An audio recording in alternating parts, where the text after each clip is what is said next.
Tell me when we're ready. I need to swap the camera. Oh, that's hilarious. Hey. Okay. All right. So we kind of accidentally started We Thrive. So our group, for those of you who are out there, we're going to catch you up a little bit. So basically what we're talking about today, that wasn't the plan, but we're talking about it because clearly the universe said it was the plan. We're talking about how to stay in our own vibration, how to stay in that vibration of love and joy when the people around us don't choose that. So the question is, how do you handle when you're all positive and you want to be upbeat and your friend comes over and says, I hate the fact that you're always positive, nobody wants, wait, what was it? Don't turn the camera over there just in case. I won't. What was it? She's just like, why are you saying all the happy things in your life? I'm so sick and tired of hearing how great your life is. You always post this happy stuff on Facebook. And like, blah, blah, blah. Okay, so in case you didn't hear, so why do you post all this happy stuff on Facebook? Why are you always talking about the happy things in your life? I'm so sick of it, blah, blah, blah. Okay, so here's the thing, you guys. And actually, look how cool this is. So what we were going to talk about today was the process of growth. The number one first part of the process of growth is unconscious incompetence. You don't know what you don't know, okay? So actually, this is really cool because this plays into it, okay? So if I'm bothered by the fact that somebody's talking about how positive I am, okay, ready? You guys know I coach hard. Are you ready for this? There's something inside you that's not really that positive. There's something inside you that is pretending to be positive. Okay? Because if you were totally positive and they were like, hey, why are you always so positive? You'd be like, because I love life. Why wouldn't you be positive? Ah! Right? You would, like, it wouldn't even affect you in a negative way. Does that make sense? Are you guys tracking with me? What we're talking about? Like, if you're in an awareness and somebody responds to you in an awareness outside of that awareness, you won't even recognize it. You won't even see it. You won't even feel it. You won't even have anything of it. Right? So I'll give you an example. One time my friend and I were at this gathering and we're chatting and this person was not having a very good experience in their marriage. And this couple friend of ours was having this dialogue. And we leave the gathering and my friend says, oh my gosh, are they doing okay? And I said, what are you talking about? And they said, well, didn't you hear when they said this and the other person snapped back like this and then they said this? Weren't you there? You were sitting right there. Didn't you hear that? I'm like, that's not how I received that at all. Not even a little bit did I experience the exact same thing, you guys. We were sitting at a table just like that close, because we were playing cards. That close, we were all sitting there, right? And I did not experience that interaction between those two people the same way this other person did, right? Because I was in a place in my marriage where I was taking responsibility for myself. The bickering wasn't happening because I was owning my own stuff, right? No awareness of it. Crazy, right? You're looking at me like, can that really happen? Yeah. Two people in the exact same place having two completely different experiences. That's the power of awareness. Yes? So somebody else had a question. I had a comment. Okay. For all of you guys that are, how can you be in the same space with someone that is Mr. or Miss Negativity, right? I've been married for a long time, and my husband is probably the most negative person I'm around because I'm around him all the time. And as I have gone through my personal development things that I've gone through, and as I've learned some of the things I have learned, and I have changed my mindset at home as well as everywhere else, I'm beginning to notice that by my husband not doing anything other than just me being home and not being a negative Nelly with him, he is now starting to change. He is now starting to turn around and, well, I don't want to see the negative in everything. I don't want to, I want to be more positive and I want to do all this stuff. Did it take some time? Yeah. But it was my shift. It wasn't his shift. It was my shift. And once I got that shift in and I'm comfortable with myself, he just kind of started going along for the ride. And it's been an awesome ride, you guys. It'll happen. It just takes some time and it takes some practice. And it starts with making a decision that you're going to take the high road. And sometimes that means leave the room. Sometimes that means verbalize something that you haven't verbalized before. Right? Because I got to a point, because for a while I had this person in my life that would complain about all the aches and pains. And I would just listen and inside go, always complaining about their aches and pains. And finally I said, you know what? I don't want to hear this anymore. If you want to have them, but don't spew that into my awareness. Right? So, but I had to say it in love or it wouldn't have shifted. Right? So hear my heart on that. If I had complained back, if I had said, God, you're always complaining about what's wrong with you, because I did that for a while. Right? And then when I, in love, said, I don't want this in my awareness. Do whatever you want to do on your own time, but don't do it in my awareness. That's when it shifted, because I wasn't complaining. I wasn't actually trying to, tell them what to do. I was more saying, this is what I want for me. Does that make sense? Which is why there was a shift, because if I'm trying to change them, it's never going to shift. When I tell somebody how I want to be treated, and I decide and I live firm in that, then it shifts. Do you get that? Mm-hmm. Yes, ma'am. I was actually going to use a metaphor. I learned that whatever I am feeling, whether it's bad or good, as soon as somebody in my environment or my world bumps me with a question or with an incident or with whatever is right here is going to spill out onto them.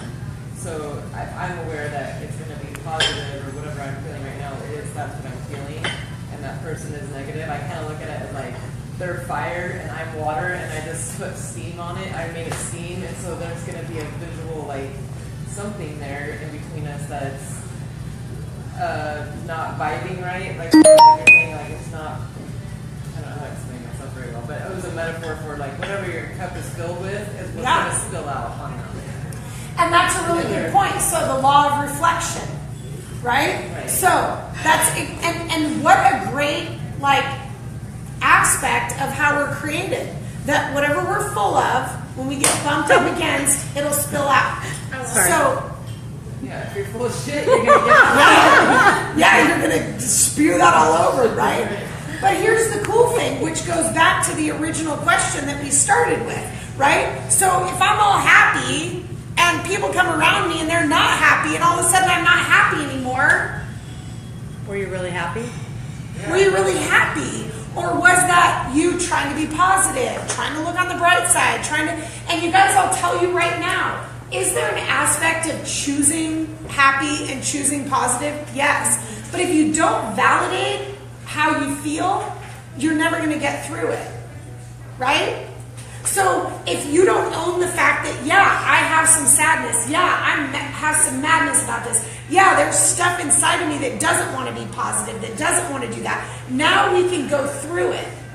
Right? But if we're always trying to go, oh, I don't want to be negative, oh, I don't want to be sad, oh, I don't want to, complain, oh, I don't want to, guess what? Then something bumps into you and it erupts. Because it's still there. Teacher, pick me one. Yeah. I love this metaphor stuff. So, talking about other people's cups, when you bump into other people, and their cup's going to overflow, right? Whatever they're feeling. If your cup's not already full, guess who's going to catch the dripping? Yeah! That was so good. It was good. Did you get that? Yeah. Which is the whole thing with when you come back home and you've been all high all day and you come back home and you get sucked back down. Why? Because you bumped into somebody, your cup wasn't full in it. Right? And how do we fill our cup? This is so good, you guys. So easy. That was my next question. So if you recognize that when you're bumping into somebody and that friction is actually having to deal with you and your issue, your thing, whatever. So if you recognize that and you're in the process of working on it, how do you do that at the same time as trying to stay on that higher vibration? Does that make sense? Okay, so what you're saying is you're already on a lower vibration. You bump into somebody else who's on a lower vibration, and how do you try to be on a higher vibration when you're already on a low vibration and you bump into somebody who has a low vibration? Yeah, like for me, my example is a coworker, right? And you're talking about like somebody that's negative and that kind of stuff. Yeah. That's the exact type of person that I'm working with. Okay. And I will find myself frustrated beyond belief because it's not a relationship where I can say, you know what, don't put this in my space. You know what I mean? It's a workspace and she's going to say what she's going to say. And I just kind of keep in my own bubble of whatever I need to do, plug in my earphones, whatever, to just block that out. But how do I keep working to not let that bring me to a lower vibration? I want to be up here and not be affected by these things. Cool. So here's a really groovy thing. Are you guys ready? Remember, I coach hard. Go for it. So 2 things. One is, what if you weren't afraid and you went up to her and you said, you know what? I'm really working on my attitude, and when you complain, it makes it harder for me to not to. So I just want to see if there's a way that you can help me to not get stuck in that space. Right? Because you can do something about your work environment. But so often, you guys, we think we can't. We think, well, it's a work environment. I don't have the right to say anything to anybody. Why not? You know how many people say yes when you say, I need your help? Right? I'm working on this. And when this is the situation, this is where I can't, whatever. I need your help. It's all about you. You're not saying don't do that, stop doing that. You're saying, hey, this is what I need. Can you help me? And you're making that person feel strong because you need their help. So they have answers to something that you need. Right? Yeah. So you're giving them confidence. And then here's the other part of that. In any situation, how do we continue to build ourselves up? Right? Receive. You guys, we so don't embody the reception of very much that we have in life. How many of you got up this morning and were like, oh my gosh, hell yeah. Dude, I got feet and legs and I can walk. I did. I did too, actually. Cool. Cool. I didn't. Right? That's not something I do. But when I'm in a situation where I go, oh, okay. Right? For a long time I had to do that. I had to go, thank you that I could breathe. Because that was as good as it got. Because for a while, you guys, honestly, I couldn't even be grateful that I was breathing, because if I wasn't breathing, then I wouldn't be here, and that would be better. Right? So sometimes you start wherever you can start. What can you be grateful for? And here's the thing, when you start to receive that these things are gifts and not just take them for granted, right? And then when we create things, like when we walk into a room and strangely, the coworker wasn't negative today. Do we go, oh, thank goodness the coworker wasn't negative today? Or do we go, yeah, I brought in some juicy energy and they couldn't even be negative today? Yeah. Do you receive that? Yes. Do you receive how powerful you are? When somebody says, I love that shirt, do you say, well, normally I dress really professionally, but today I just decided to dress comfortable? And I'm not saying you did that, but you happen to be right in front of me. Do we do that? Right? Yeah. When somebody says, oh my gosh, your nails are so pretty, oh, well, not really, they're kind of uneven and I really need to file, we always find an excuse to minimize a compliment. Don't tell anybody you didn't shower. Right? So, are you receiving the things in your life that will fill you up? Are you receiving somebody's, hey, if you ever need anything, call me? Do you actually call them? Never. Why not? Because we're not willing to receive someone else's yumminess. Text me, whatever. I love calling. I still am a big caller person. Thank you. Yeah, because I love. Usually because I'm so sarcastic that they'll like misread my text. What? I'm just saying, put it out there so that you want to have phone conversations with people. Sure, if you want to, maybe you don't want to. I do. But are you receiving? And you know what, you guys? We don't. We don't. The example I gave, I did a Facebook Live about the woman who was coming out of Starbucks, and she had her little tray and one on top, right? So she had 5 drinks with one on top, and she's coming out, and I said, "Can I get your car door for you?" "Oh no, it's okay, I got it." And then she proceeds to bend over, put her coffees on the curb, to go around and open the door to come back and get it. Oh, maybe it was 2. Maybe she didn't have a whole thing. Maybe it was 2 and a 1. Because she set them on the curb. But do you get that? Like, why are we so, whatever we are, that we can't go, yeah, I would love for you to open my door. Right? And some of that is fear, which fear is the opposite of being able to receive anyway. Right? So, can you fill yourself, or are you filling yourself up? Because those are the kinds of things. Because here's the thing that's interesting. The thing that I want most is probably all around me, but I don't receive it, so it never fills me up, so I'm always empty. Yeah. Did you get that? No. Say it again. Okay. So we'll pretend, we won't even pretend, I'll be for real. I want somebody to love me a lot. A boy. I want a boy to love me a lot. Okay?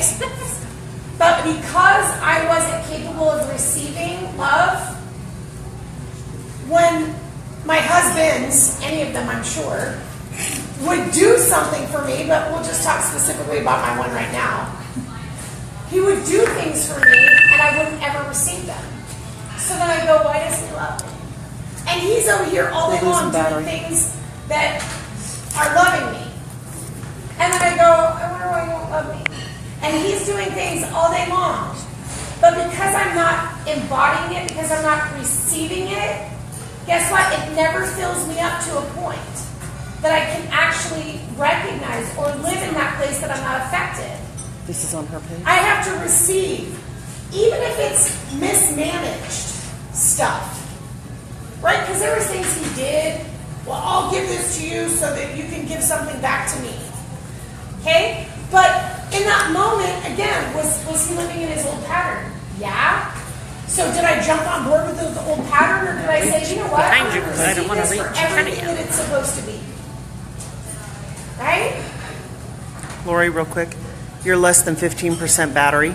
Less than 15% battery. I think we're going to die soon. So we're going to peace out. That's okay. We're going to do our other part of We Thrive. So I love you guys. I hope that was a blessing to you.